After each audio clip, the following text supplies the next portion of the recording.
Welcome to Pro Mindset Podcast. This is Craig Doman, your host, and you're going to really enjoy listening and watching our show today.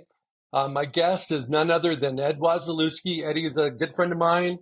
He's a sports attorney, NFLPA contract advisor. He's been in the business for more than 20 years. I want to welcome Ed to the show. Ed, welcome to Pro Mindset. Greg, thanks for having me. Grateful for the opportunity and good to see you. Absolutely, Eddie. Okay, so what people don't understand is that you've delayed this interview by over an hour because you've been working your butt off trying to help one of your clients get activated from the practice squad to the active roster, which means he's going to make 4 times as much money potentially, and same thing for you. So just share with the audience where your heartbeat is for the last hour, helping one of your clients have some success today. Yeah, appreciate the patience, first of all, and you've been in these opportunities. But you get you have a player that's was cut by a team in final cut downs beginning of September, and the Giants let my running back go, and then the Carolina Panthers signed him to the practice squad and left New York, even though there was a practice squad opportunity for a fresh start. And now with the injuries up in New York at the running back position, it happens bang, bang, bang in the NFL. So we're monitoring the games on Sundays, and even though we don't have a player on the Giants, we're still watching to see who gets injured and looking at the reports. And we realized there were some injuries last night. So what does a good agent do? And you reach out to the team last night, to say, hey, is there a possibility of bringing the player back? There might be some interest. And he's on a practice squad. As you know this, your viewers might not, but a practice squad player is a free agent. He could sign with any team in the NFL to the active roster. So if you're sitting around waiting for the phone to ring, it could ring, but you're much better off as an agent being proactive. So I think being an agent requires you to have a little dose of anxiety, a healthy dose of anxiety, just a little bit of ADD, where it helps you because you don't want to be satisfied your client's on a practice squad, and he doesn't want to be on the practice squad. These guys have played in college in meaningful games. So you have the GM of the Panthers calling now because he realizes you have to give the team the heads up that he's getting poached to the active roster. That's a courtesy. You always want to extend it to the team.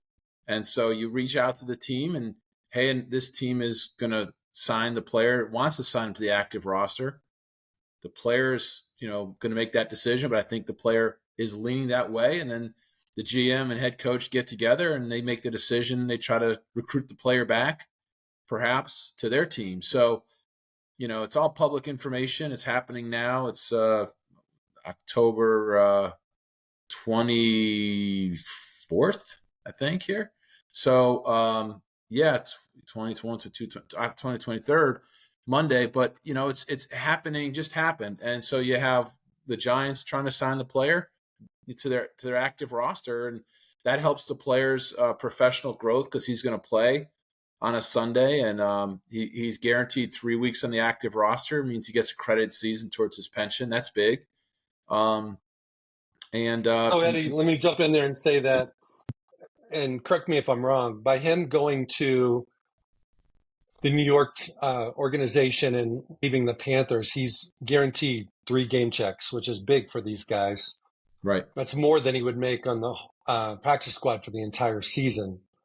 But isn't it true also that if he would have stayed in Carolina and would have been activated by Carolina, he would not have been guaranteed 3 game checks?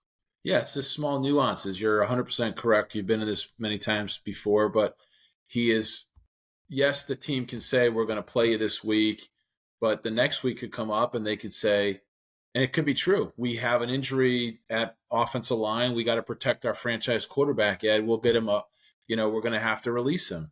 And they could. There's no guarantee even that they would play him this week, to be honest with you. And it's not like they're being honest with me, but things come up in the NFL at all times by a player going from a practice squad to an active roster on another team. They're guaranteed those 3 weeks. And even if the team lets him go, he will still get paid out that money. Absolutely. Okay, so we've got a pro mindset podcast here, Ed. And I'm going to start out by just talking about, I want to ask you about what do you look for in a client, which has got to be the same thing as what the teams look for in a client and a player. In addition to the God giftedness that they have, the athleticism they have, the 40 time they may run, the height, weight, and speed, so to speak.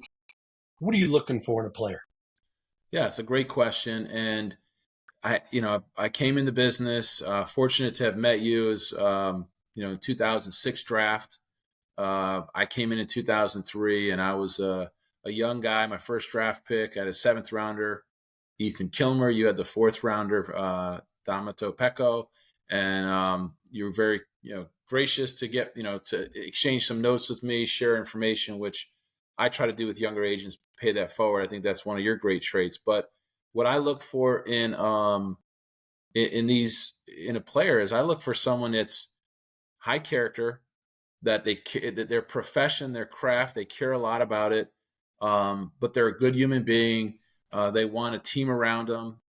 We have to, just like any relationship in life, there has to be a great fit. And I'm looking for someone that's really driven to be successful.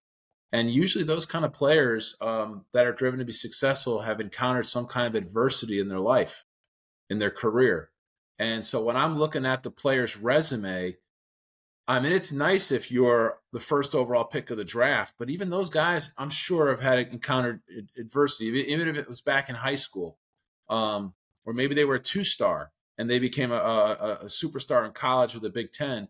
So I look for players that have faced adversity in their life, have overcome it, because usually they're mentally strong and they're tough. And the NFL is, you're going to face adversity every day you walk into the locker room. My player that's going from one team to the next, guess what? Someone in New York is losing a job today, okay? Mm-hmm. Or somebody's going on IR Yep. and they're injured. Either way, it's a bad day for someone else. So we can't trivialize that. But I look for guys that share similar traits. So to me, my faith is an important part of my life. Family is. My craft is important. And so I just look for a player we share similar traits. And I look for someone who's overcome adversity, because the NFL, you're going to get helpings of adversity on a daily basis. No doubt about it. Every day you eat adversity for breakfast in the NFL. Yes, sir. Okay, so I was watching the Utah USC game Saturday night, and Caleb Williams is pretty much everybody's number one pick in the draft for 2024. They showed a stat in the second half when they were struggling against Utah, where he was completing like 81% of his passes against non-ranked teams, and like low 50% against ranked teams. And they showed like his performance against quality opponents versus, so-so teams. And it was drastic, the difference. So my question to you is, you've been around a long time. Why do roughly 60 to 70% of the quarterbacks that get drafted in the first round bust? You said, why do they bust? Yeah, why do they bust? And let's define bust. They don't become the franchise quarterback. They might be a backup. They might play for 10 years. They might play for 15, but they hold a clipboard and they get to wear a baseball cap on the sidelines during the games. But when they throw them out there, like right now, how many rookie quarterbacks are on trial?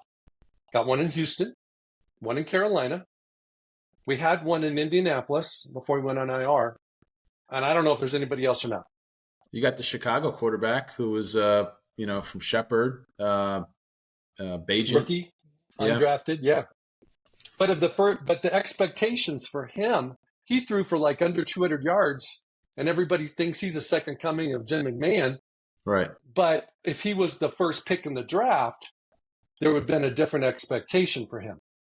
So I guess my question to you is, like, let's say there's a quarterback out there, or a parent of a quarterback, and he's listening to this, they're listening to this podcast.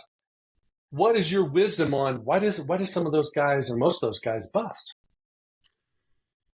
Yeah, so one of the things that I look for is, to answer the question, is the same thing. I look for players that are humble, that are self-motivated, that are not going to get changed by the lifestyle. And listen, if I was handed a $30 million contract, I don't know how the 22-year-old version or 21-year-old version of myself might respond to that.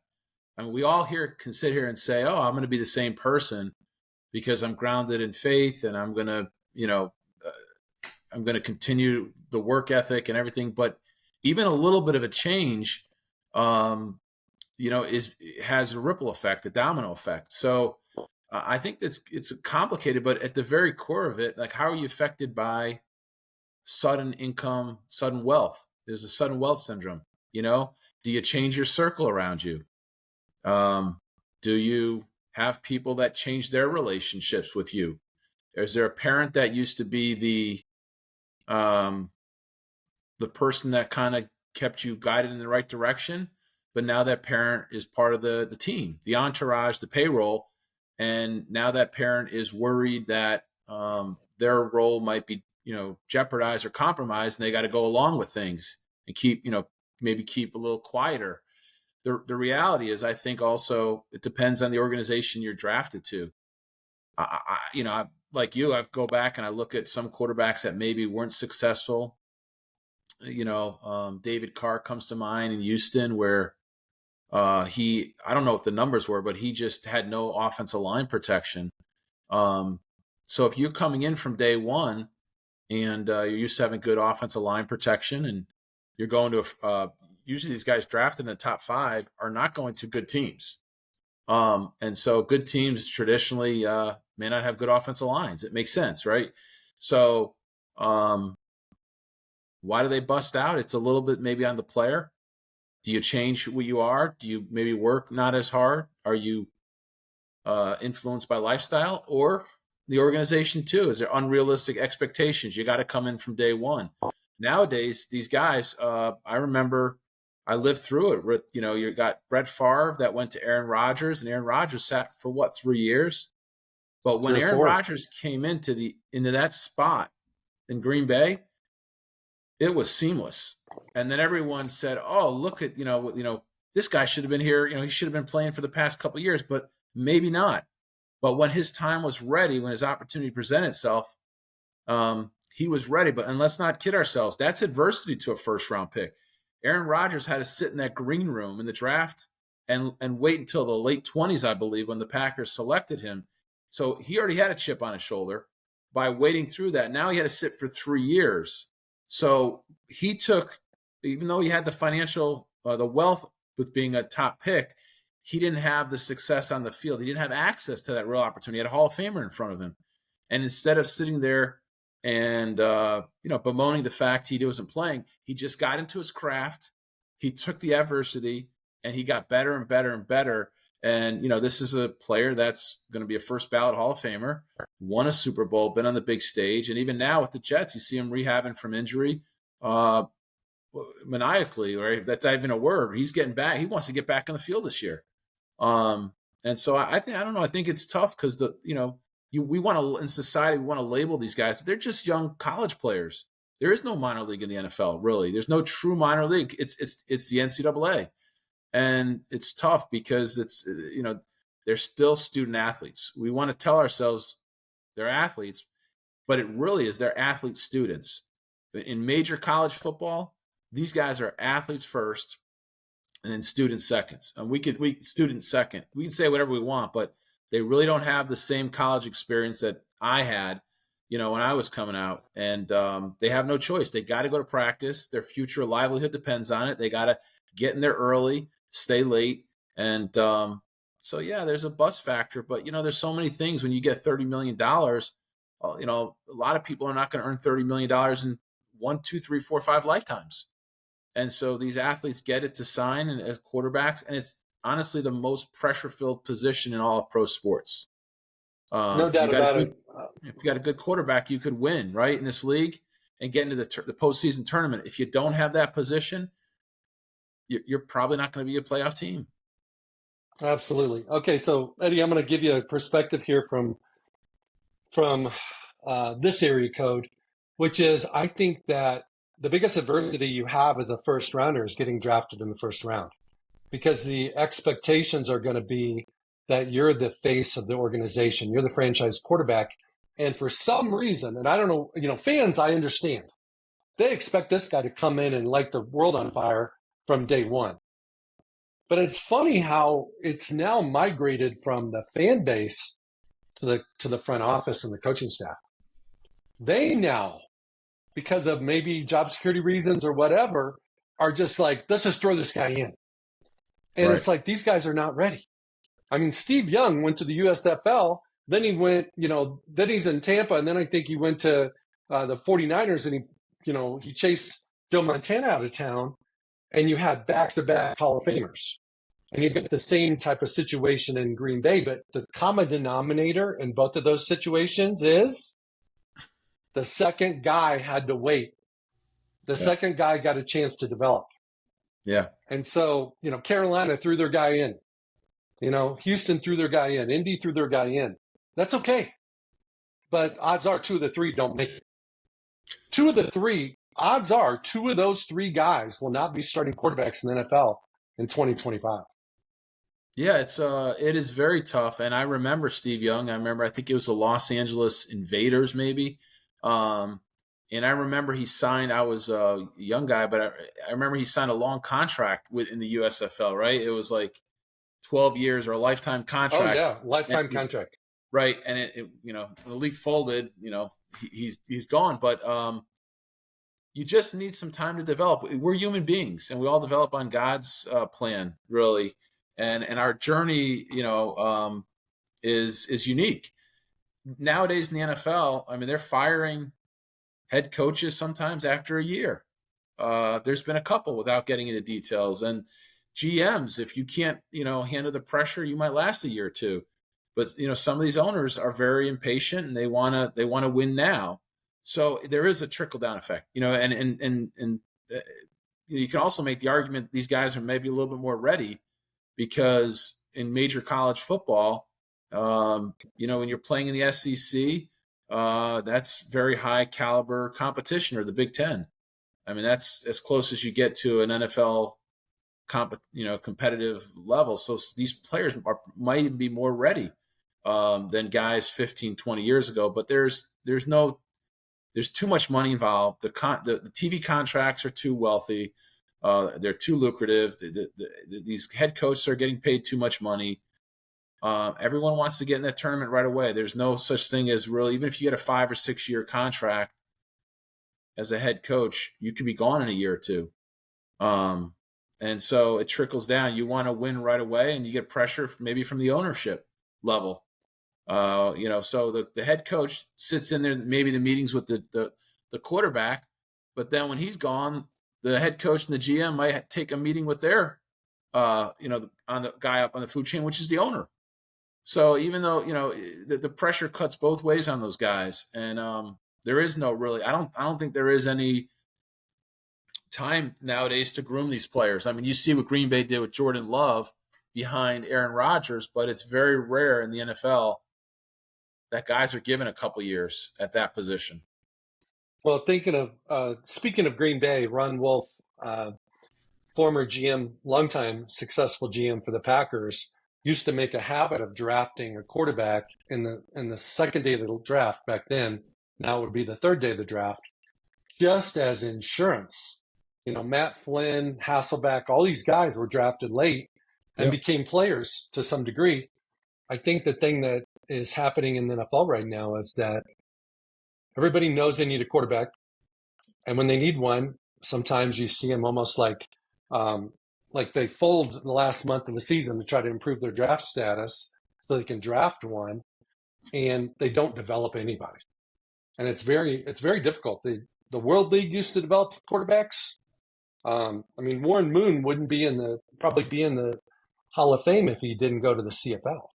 Same thing with Doug Flutie, right? So it's like the one thing the NFL might be missing is this component of development for the quarterbacks. And I think they all know it, but nobody really has a solution for it.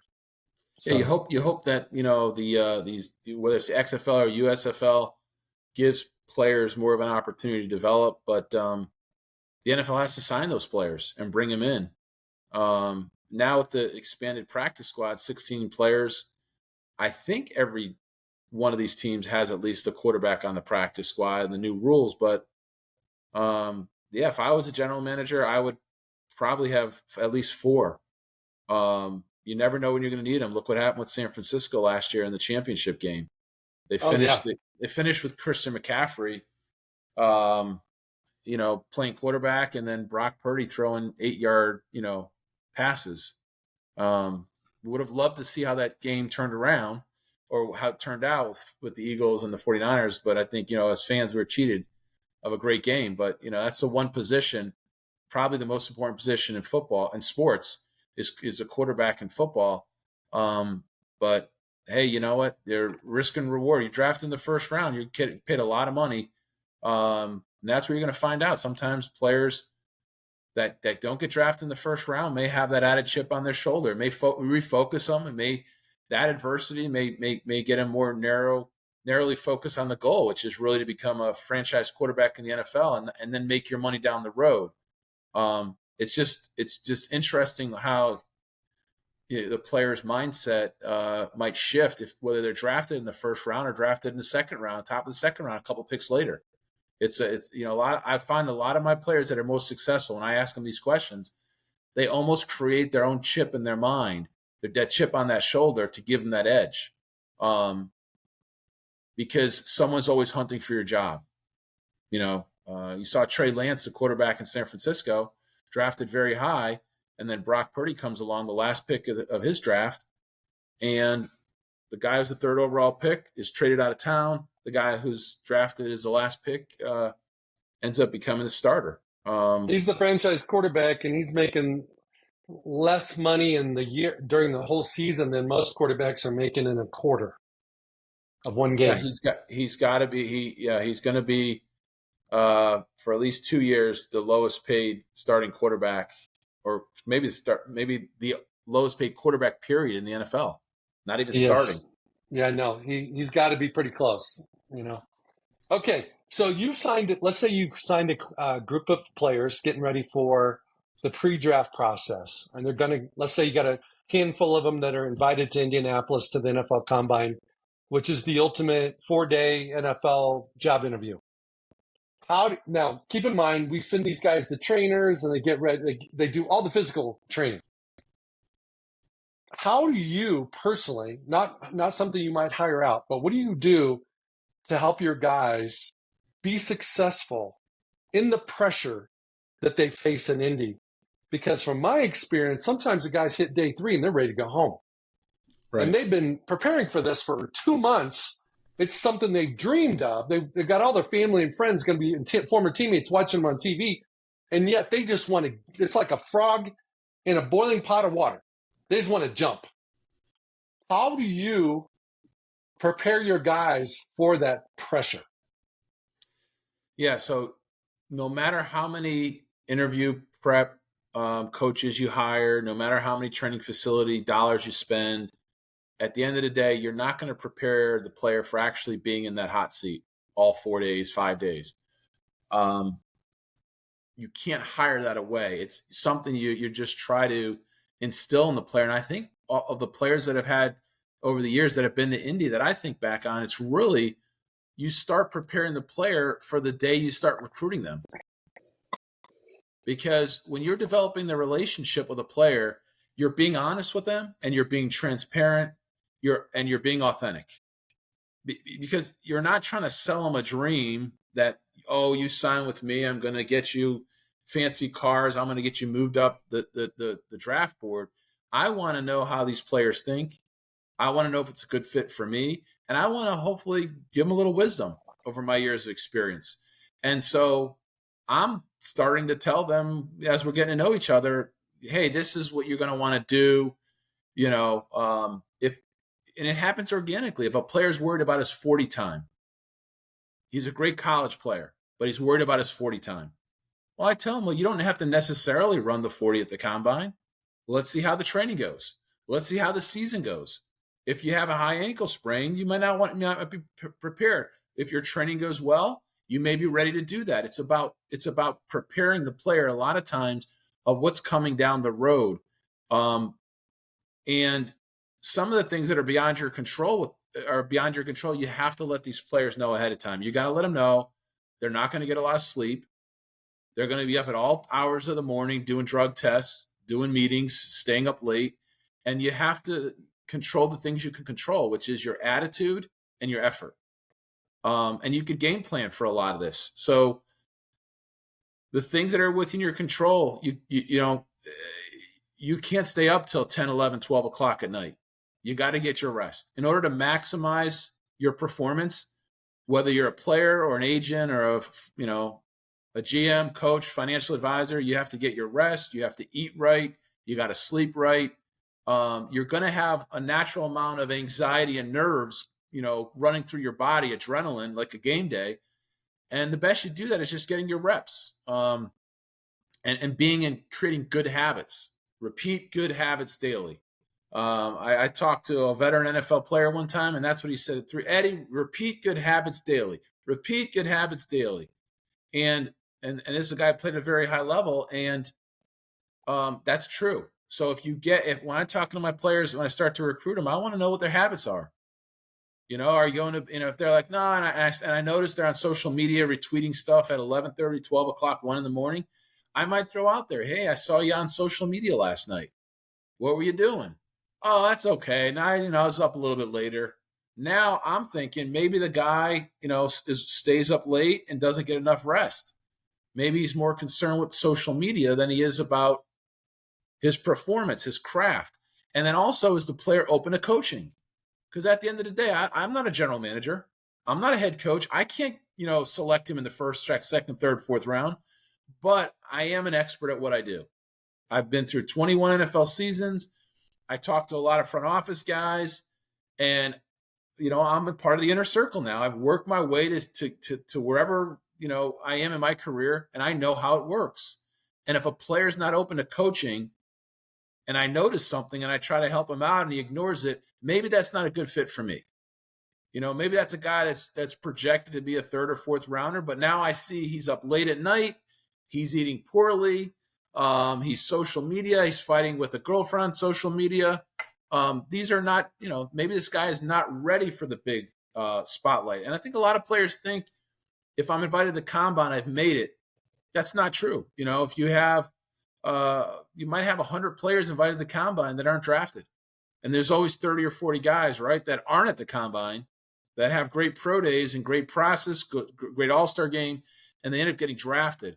So in order to prepare my guys for the big spotlight, the combine, you got to start to get to know your guys. And that's where, like, for me, I run a boutique agency. I'm always between representing 8 to 12, 8 to 10 to 15 players. I get to know my players pretty well. And the most successful players I've had over the years are very receptive to listening to what I have to say. And at the end of the day, Craig, we're just advisors. But that's a big role, because we have an expert view into a player. And so for me, I think there's a Bruce Lee saying that he wasn't afraid of the man that practiced 10,000 kicks once, but he was afraid of the man that practiced one kick 10,000 times. And so if I can find a player that loves to practice, that loves to do the small things, to prepare, to watch, to grind film like scouts do, boy, that's a guy I really want to get to know more. And then when I start representing him, we don't need to talk every day, 10 times a day, but when we talk, it's meaningful. Hey, I saw you play in this game. What were you doing here? Why did that not work out? And then to see how he thinks, because those are the guys that will listen, and I think I can have a positive impact. 'Cause at the end of the day, like you do, I care about my players. I want to see them successful. It's their dream to play in the NFL. My role is to help them live out their dream, and I'm not a yes man. So I'm going to tell them what they need, to be successful for that ultimate interview. And the players that don't take your coaching, you get a little worried about. All right, Eddie. My perspective, I'm just going to piggyback off your answer and just kind of give you my perspective of, you got to prepare the guys for perhaps being uncomfortable. And the teams on purpose put these guys in positions to be uncomfortable. All of us are uncomfortable when we're under constant scrutiny. It's 24/7, and they're depriving them from their sleep. And so how can you, like you said, how can you control what you can control in that environment? Because everybody that goes is dealing with the same thing. Some might have more interviews with NFL teams than others, but everybody's dealing with the same pressure. Yeah. And one more thing is, here's the irony. Teams will make decisions about whether to take in the third round, fifth round, whatever the case may be, based upon what they run in the 40. Because they may have similar grades to 10 other guys at the same position, and they think all of them are similar, but they've got to be able to, have the cream rise to the top in some fashion. So they just go, okay, we can't coach speed, so we're going to go with the fastest guy. And the players know it. So the thing that I think that's really interesting about the whole NFL combine process is, yes, the interviews are important, the drug testing, all that stuff's legit. But if you play a skill position where speed matters, you don't run a good 40, it can knock you down in the draft or raise you up. Go ahead. And what were you going to say? No, I mean, I think the biggest thing is we have a retired GM that we've used for probably about 11 or 12 years now. He does a great job, puts the player in the hot seat for the interview. And I've joined him, I think, 2 or 3 times in these general meetings, and then he won't let you sit on the one-on-ones. That's like a private conversation.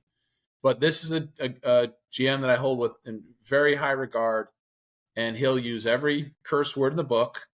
He'll make the player uncomfortable, and he films the player. And that's what the environment that you're going to have at the NFL Combine. You're going to be put on the spot. You're going to have 15 people in the room. You're not going to recognize anyone but maybe the head coach or the GM, or maybe there's a position coach that you saw in All-Star game, but you're not going to recognize the other 10, 12 people, and they're going to be staring at you, and you get 15 minutes with a spotlight on you. And Andy Reid's, trying to have a conversation with you, and there's no time there to prepare for answers or look up or look around. So yes, you hire third-party people, but then I like to sit down with my guys on technology works for you. You do Zooms, you do FaceTime calls, and then I travel to the All-Star games and the Combine, and I'm there one-on-one with my players, and I sit down with them. And I think a lot of times I have a lot of friends like yourself that are good agents, and you just got to spend time with the player. You got to prep them. You're going to know what the weaknesses are. Maybe, hey, you missed 3 games, with the ankle injury. They're going to ask you about it, because in the NFL, you're supposed to play through that. They pay for 17 games. They want you to play 17 games.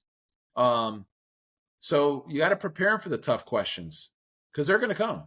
And you're right. If a guy runs a 4.35 and the other guy runs a 4.55, one guy might get drafted in the 3rd round. One might be in the 7th round, but you still find good players in the 7th round that play a long time. Heck, you find guys that are undrafted that play a long time. And so that's just the start of your career. But these teams are gathering information, and it may lower you down because you might not look as sexy as someone who ran the 4.35, but that's just how you start your career. And I always tell players, like, you get, this is a long race. So at every stage, you got to win every stage of your race. Whether it's the All-Star game, focus on that and win that. Then you go to the Combine. If you're selected, you win that. You win the interviews, you win the physical stuff if you're performing, and then you go to the pro day and you win there. And then you win, in April if they come on campus to work you out or you go in for a visit. You got to focus on, what you control, your attitude and your performance that day. And you got to bring it. There's no off days. You can't, you can't say, hey, I was talking to my girlfriend for 4 hours and I only got 3 hours sleep. That's why I did 10 bench reps. I could have done 15. They don't care. And at that point, you're not focused on the thing that's most important. Did you put your phone on Do Not Disturb? I put my phone on on mute right now, silenced it because I'm in a meeting. Well, if your phone starts ringing and Andy Reid's sitting there, you made a bad impression. So sometimes as agents, we take different roles. Sometimes we're a philosopher. Sometimes we're the strength coach. Sometimes we're the parental units, right? Did you turn your phone off? Hey, matter of fact, leave your phone outside the door. Leave it in the hotel room. Did you pick up after yourself in the hotel room? You can't throw your stuff around there. They're going to report that back, to the teams. Hey, this guy, left his dorm room in a mess at the All-Star game. So you got to try to take different roles with your player and try to put them in a position so they are a little uncomfortable. You mentioned that word uncomfortable. That's a great word. And because if you get your reps and your practice before you get to the All-Star game or the combine, you might be a little better prepared than the next guy. And at the end of the day, it may come down to two guys.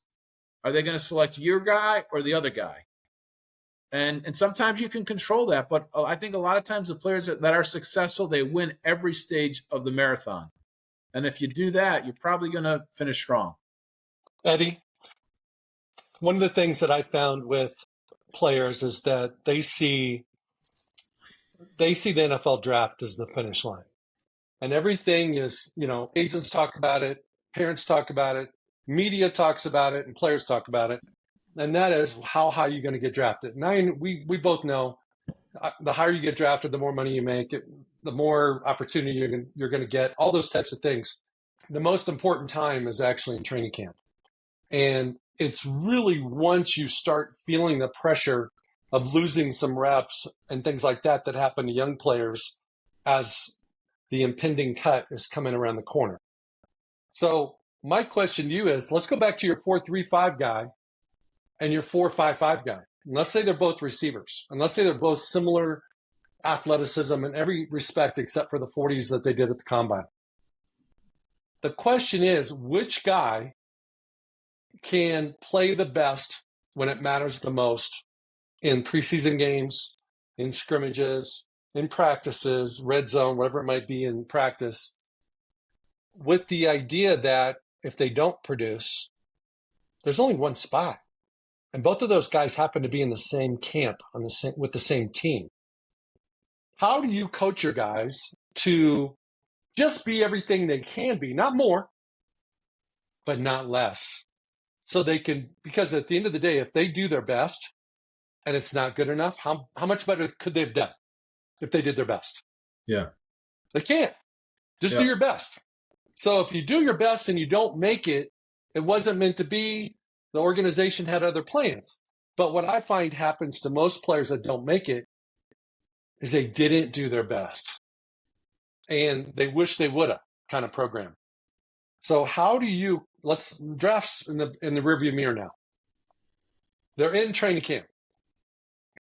They're all starting to talk about cuts are coming down the pipeline.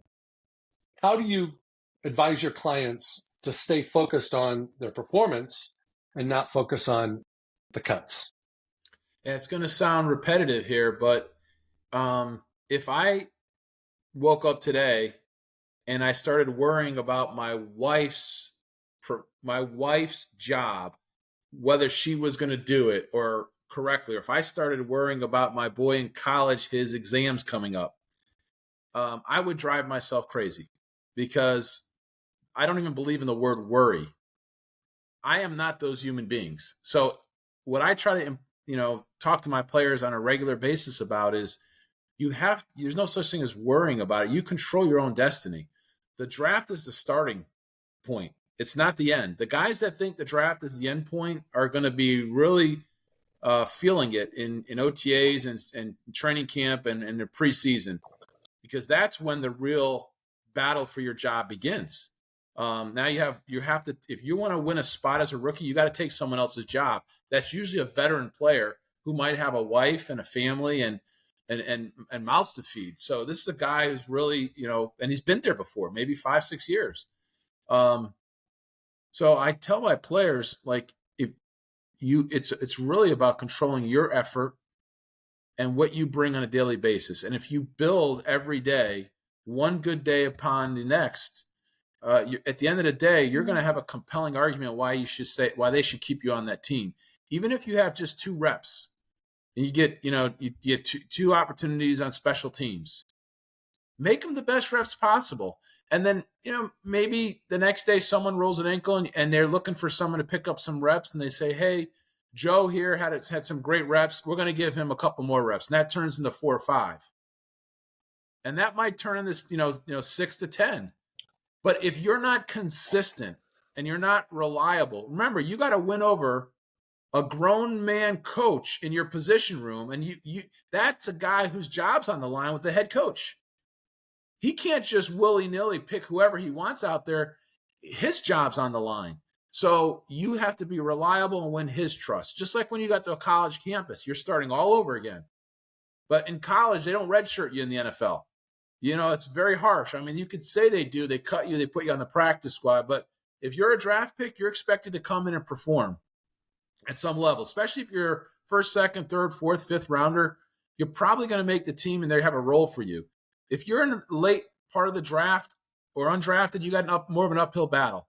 Doesn't mean it's impossible, but you have less money invested in you. You're a higher draft pick, like you said. The more money's invested. So I just tell my players to focus on that one practice, that one day, because more likely than not, if you do well there, you're going to gain confidence. You're going to build your momentum, and the team is going to start to see that little bit by little.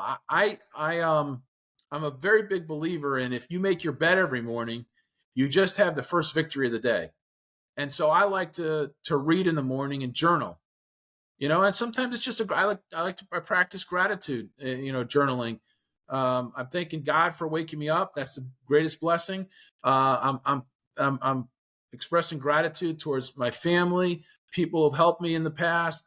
I might lay out a couple challenges in front of me, and then I could start my day. But I'm building on, and I'm not doing it every third day, Craig. I'm doing it every day. Now, on the weekends come and go, and I'm traveling, or I'm going to see my clients play. It might be disruptive, and I don't do it maybe on the weekends as much. But Monday to Friday, I'm doing the same things, and I'm getting better and better with my habits and my system. And the players that are into their craft, into trying to be the best version of themselves, I just tell them to just keep doing that over and over. And eventually, you're going to break through. Because there might be a guy in front of you that they're paying a lot of money to, or is a favorite from the head coach. It doesn't mean you can't beat him out. It just means you're going to have to bring it every single day. And when maybe he gets injured, because it happens in the NFL, it's not if, it's when, you're ready. And you got to seize the opportunity. And I have this expression I tell players a lot of the times, especially when I start to represent them. I say, like, good players, they say to me a lot, I'm good, Ed. I got this figured out. They don't really want my coaching. And maybe they don't want their trainer's coaching or their position coach. I'm good. I got it, coach. And then, really great players want to be coached hard. Coach, give me everything. Just drill me. And I think the best guys, like not just the best in the NFL, but the best version of themselves, right? The guys that are getting the best of themselves, they want to be told the truth. And so you might have a backup running back that the best version of himself is going to be a backup running back that's going to get 40 carries and 20 targets and do some kick and punt return, but he maxes it out. And that's great. Maybe he's never going to be RB1 or make 10, 15 million a year, but he wants the truth. And that truth is going to, it's going to allow you to realize what your deficiencies are. We all have deficiencies. We're human beings. So if you can get to your deficiencies first and faster and correct them, because training camp and preseason is about this long. An NFL player's career is about this long. I'll give these guys credit. I mean, they got an uphill battle. By the time they're 29 or 30, if they're fortunate, they've played 7, 8, 9 years, and that's three times the average. So I just tell these guys to be consistent, be reliable, and bring a great attitude. Show people, don't just talk about it. Show it in your work ethic. Get in early, stay late. And coaches are regular people too. They like to see people working hard. You can't, when you get on that field, they don't care if you're a 4th round pick or a 7th round or undrafted. They don't care what college you went to. If you're not carrying the ball tightly and you're fumbling, it doesn't matter what college you went to. You're not reliable. You're not going to play. And so that's why you see a lot of good players that were mid-round, late-round picks, undrafted. that breakthrough because they're mentally tough and they bring it every day because they've been successful at other places. And I would say that one of the things that we talk about with players is the idea of don't count your reps. Make your reps count. If you get 2 reps, kick butt on those 2 reps. If you get 10 reps, so be it. And then the second thing is, I've never seen a coach ever, unless there was nobody else available, play a player until he trusted him. And so if a player can learn to earn the trust of his coach, he's going to get on the field more and sooner and faster and more. And so that begs the question, how do you earn the trust of the coach? Well, you described several of the things that you need to do to earn the trust of the coach. You got to know your playbook inside and out. I mean, you got to know the playbook better than your coach, if that's possible. Second thing I believe you have to do is you have to exude confidence, because they feel it. It's an energy. You know, when you go to training camp and you watch your guys, sometimes they got it, sometimes they don't have it. And so it's like, I feel like the players the teams don't cut the players. The players cut themselves, because they start feeling sorry for themselves. They get their dapper down. They lose a little bit of confidence. They're pouting about their reps. They're just frustrated because it's something they didn't have in college or in high school because they were the man. And so what happens is, when the teams get together at the end of training camp and they have multiple, it's not one meeting and they decide who's going to make the 53-man roster, but in the multitude of meetings towards the end of training camp, the players are telling the coaches, I want to be on the team. Or, hey, I'm okay. You can cut me. I don't deserve to be on the team. I don't know what I'm doing. You can't trust me. I don't have confidence in myself. And so what players don't realize, I think, is that it's a self-fulfilling prophecy. If you have a will to make it and you do all the right things and you have a standard that's higher than the coach's standard, you don't ever have to worry about meeting his standard, because your standard's higher than his.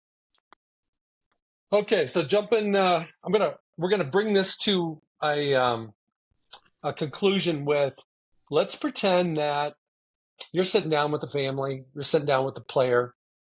He might even be in high school. He might be a young college kid. And he aspires to be an NFL player. Right.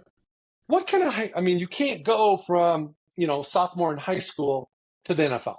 So what can that player do today to make himself better so that maybe in 6 years he's a draftable player? Yeah, so I'm going to get back to your last point because it was a great one, and I didn't get a chance to respond. I don't want to leave you hanging there, but you made a great point. We manifest our own success in life. And when I was a younger agent, 21 years ago, I had my first client that made it. Then you'd observe your first, second, third clients, and you start to look for the traits. And those players, even if they were undrafted, I remember Isaiah Akajuba and Jermaine Hardy and some of these young guys that were not drafted, and they made teams. And I would talk to them, and they would say things like, the coach likes me. I'm gonna show up at this last preseason game. I'm gonna work hard. I'm gonna get, and they were manifesting their version of success. And so that's important, because you talk about the vibe you give off, but if you don't believe you could make the team, why in the hell would the head coach, general manager, and your position coach think you can make the team? Right? We all make mistakes. You're going to make mistakes in the NFL as a player. Everyone does. That's not what they're looking for. And NFL coaches are grown men and women, and they want accountability. Hey, I made a mistake. The language is usually a little more colorful on the sideline in the locker room. I made the mistake. It's not going to happen again. Okay, I got you. But you can almost enjoy making the mistakes. Okay, I learned. I'm better for it, because we all make mistakes. So, like, when you're talking to young people, like when you start off as an agent, you're learning the craft. There's no book for how to be an NFL agent out here, really. I mean, there's a couple opinions, there's podcasts, there's shows, all that stuff. But the reality is, it's a lifestyle. You're just trying to help other people become the best version of themselves. So nowadays I was starting to smile when you talk about high school, because if you asked me about that 5 or 10 years ago, I'd say, well, I never talked to high school players. And that would be true. But now with the advent of NIL, high school players are reaching out. 2.5 years ago, NIL came around, and I had high school players that I had helped coach when they were in CYO football reaching out to me about doing NIL deals. And I'm like, you're barely on a college campus. Well, why don't you make the team first? You're a walk-on or you're a red shirt right now. No, I want these deals. So I what I try to tell players is, you might be a big fish in a small pond in high school, but wherever you go to college, everyone there was a big fish in that smaller pond. So you're going to need to create good habits that are transferable early. If you don't like lifting weights, if you like indulging in the lifestyle, it could be partying, it could be drinking, it could be doing other stuff. Okay, well, it's okay to enjoy that, but are you doing it too much? If you were doing it too much in high school and you got away on natural ability, you're not going to be able to get away with that in college. Do you like to work out? If you don't like to work out and you're trying to play college football, when you get to that strength room, you're going to be shocked, because they expect everyone to come in there and work. And that's what your redshirt year, a lot of times I see in colleges, like, you're getting used to lifting weights, the training table, eating correctly. And then, because they're going to, those coaches in college, they want you to be at a certain weight. They want you to do so many reps. They want your certain speed. And it's very, it's analytics now. They're looking at everything, and they're going to drive players certain height, weight, speed at a position. So for me, it's really dictating, helping the player, correcting some of the perceptions there. If you want to make it to the NFL and you want to get to the point where you need an agent to represent you, well, you got to get to be on the field playing on Saturdays first. And how do you get there? You show up every day in school. It's a discipline. You got to stay eligible. Okay, so you might as well at least try to get C's and B's, and don't make it an area where you're guessing if you're going to be eligible or not, because that means you're not taking, your eligibility seriously. And you got to be eligible to play. So you got to, I wasn't in love with, trying to be a straight A student, in college or law school, but I knew that I needed to pass the classes. So I'd rather be study a little more and be safe with that. And I think if you're disciplined, you're going to take care of your business in the classroom, take care of your business when you're with nutrition and eating right, take care of business in the strength room, and then you'll earn your opportunities. Especially if you're not a 5-star that comes in and if the coach promised you he's going to start you, you might have that promise. But 95% of those college players don't get those promises. And so the advice I give guys, it's not going to be sexy advice. It's, you got to come in and earn everything. And people are watching you. They're watching you like a hawk when you get in there to college. And you can't goof around. You can't make mistakes. If you do, you better own it. And they want the best out of you. They're giving you a scholarship that could have gone to someone else. And if you don't handle your business, they're going to run you off that college team. They're going to encourage you to transfer, get in the portal. Hey, maybe you'll have some success somewhere else. They may be offering you a 4-year scholarship. It's really a series of 1-year scholarships. So football is very much, and I don't know much about the basketball and the volleyball and men's and women's soccer. Maybe it's different, but I know in college football, because I have a bunch of guys that are retired that are coaching now, and some are scouting in the NFL, you got to prove it every day. And if you're not serious about it, and you know this, Craig, you know everything that we're talking about here, you've lived it with your boys. If you can't prove it every day, they're going to run you out of there. They'll find someone else because their job's on the line. And it's just a trickle-down effect. So I try to be realistic. And as an agent, I'm not a fit for everyone, because I'm not going to tell them how great they are. I'm going to be, if they're really, there's a great chance if I'm talking to a college player, they're pretty good at a lot of things.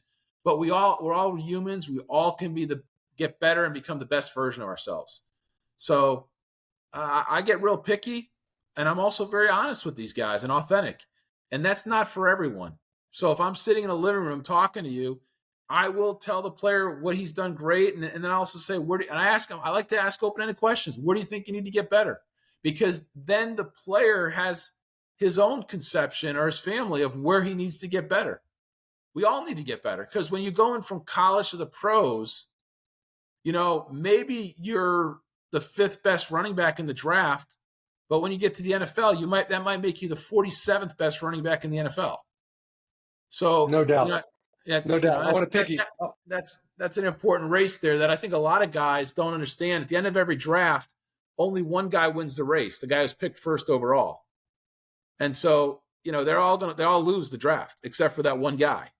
So, I think being authentic and real and true to these guys, if someone was talking to my boy about that, that's the only thing I could ask. Have an honest, genuine conversation.